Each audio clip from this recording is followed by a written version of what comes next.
In a peaceful village nestled in the hills lived a skilled carpenter named Leo. Renowned for his exceptional craftsmanship, Leo had a gift for turning pieces of wood into beautiful furniture that brought warmth to every home they graced. His chairs were elegantly carved, his tables sturdy yet refined, and his cabinets were known for their intricate details.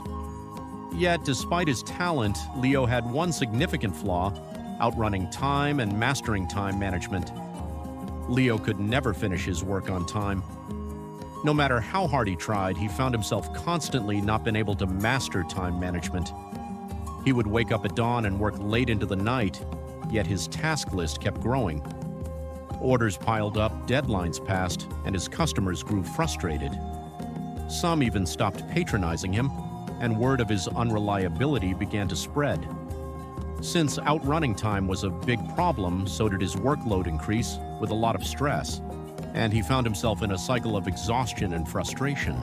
One evening, after yet another day of feeling overwhelmed with not outrunning time, Leo wandered aimlessly through the village. His feet carried him to a corner of the village he rarely visited, and there he spotted an old shop he had never noticed before. The sign above the door read, "Fenton's Timepieces," and in the window a collection of ornate clocks ticked away in perfect unison. Curious and seeking a distraction from his worries, Leo stepped inside. The shop was dimly lit, and the walls were lined with clocks of all shapes and sizes: grandfather clocks, pocket watches, and delicate wristwatches, each one ticking rhythmically. Behind the counter was an elderly man. He looked up as Leo entered and smiled warmly, welcoming him in. "Welcome, my friend," the old man said in a soft voice. "What brings you here on such a late evening?" Leo sighed and approached the counter. "I don't even know," he admitted. "I suppose I was hoping for some peace. I'm a carpenter by trade, but lately I feel like I'm not outrunning time. No matter how hard I work, I can't seem to keep up, and not mastering time management is causing me a lot of exhaustion and frustration." The old man, Mr. Fenton, nodded knowingly. Time is a tricky thing. Most people try to race against it, but that rarely works out well." He then put on his eyeglasses, reached towards a shelf, and pulled out a small clock, beautifully carved and adorned with intricate details. "This," Mr. Fenton said, showing the clock to Leo, "is not just any clock. It holds a special lesson. Take it with you, and when you've discovered the lesson, come back to me." Leo hesitated. "A clock?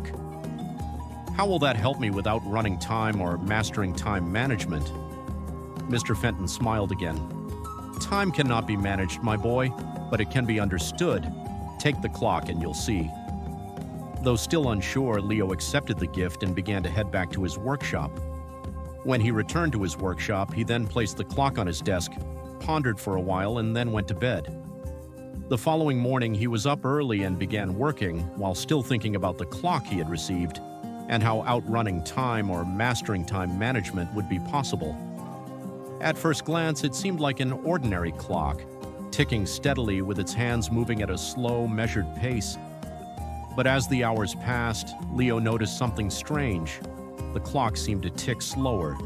It ticked steadily, but no matter how much he watched, the hands seemed to move slower than normal. Its hands moved with deliberate slowness, almost as if time itself was dragging. Frustrated, Leo continued working even harder, believing he had to speed up to match the pace of his ever-growing to-do list. Days turned into weeks, but no matter how much he pushed himself, his workload remained overwhelming. Exhausted, Leo sat at his desk one evening, staring at the clock in despair. As his eyes wandered over the clock's face, he noticed an inscription engraved on it. "Time flows, not to be controlled, but to be respected." Those words struck Leo like a bolt of lightning. He had been trying to control time, rushing from one task to the next, juggling projects and attempting to do everything at once.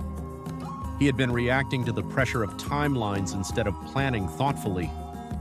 He suddenly realized that time wasn't something he could race against or manipulate. Time had its own rhythm, and the key wasn't to fight it, but to work with it. Leo stayed up that night, thinking deeply about his approach. The next morning, he decided to change his routine.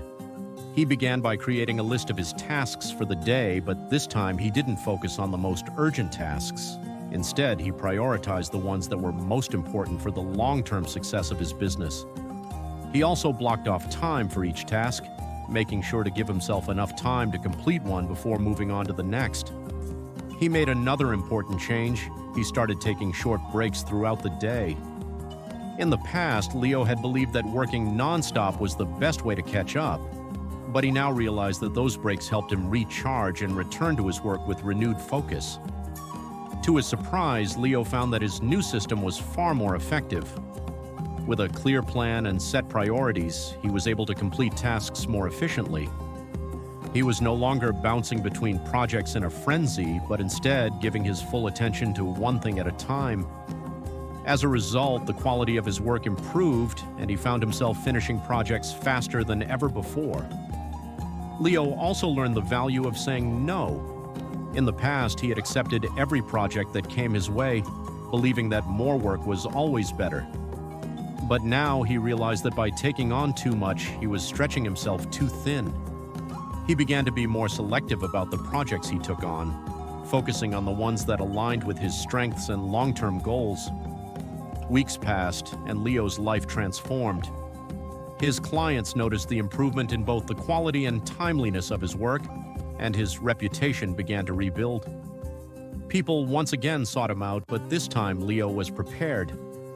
He never felt rushed or overwhelmed, and his business flourished like never before. One sunny afternoon, Leo returned to Mr. Fenton's shop carrying the clock under his arm. The old watchmaker greeted him with a knowing smile, and they both sat down. "I see you've learned the lesson," Mr. Fenton said. Leo nodded, smiling.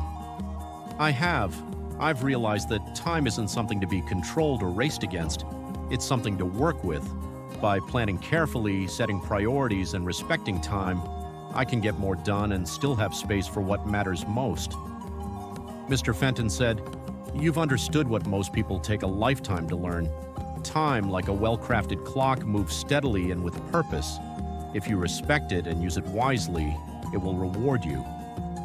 Leo thanked the old man and left the shop with a renewed sense of purpose.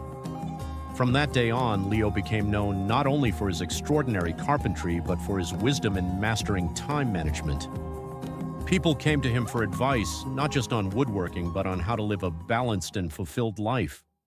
Thanks for watching. Kindly hit the like button, subscribe for more beautiful and inspiring stories, and drop a comment below on what you learned from the story.